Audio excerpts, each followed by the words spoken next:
महत्त्वाची घडामोड।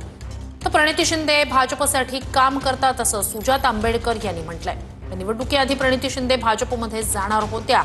सुजात आंबेडकर यांनी पुन्हा एकदा प्रणिती शिंदेंसंदर्भात आरोप केलाय।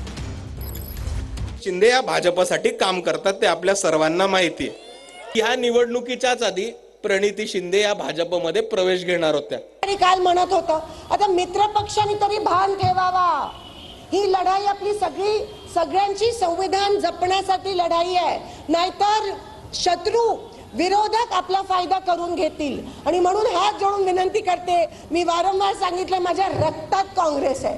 काँग्रेसने जरी सांगितलं सोडून जा तरी मी जाऊ शकत नाही।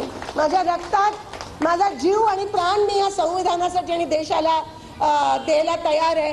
बैठका झाल्यात हे सोलापूर मधला कोणताही माणूस तुम्हाला कधी सांगेल, सोलापूर मधल्या कुठल्याही माणसाला सांगितलं तर ते सांगतील आपल्याला की बैठका कुठे आहे, कशा त्या पद्धतीने झाल्यात। आणि आपल्याला मी जास्त माहिती देण्यापेक्षा आपण निवडणूक होईपर्यंत थांबू, मग जे मी म्हटलं ते होऊनच जाईल।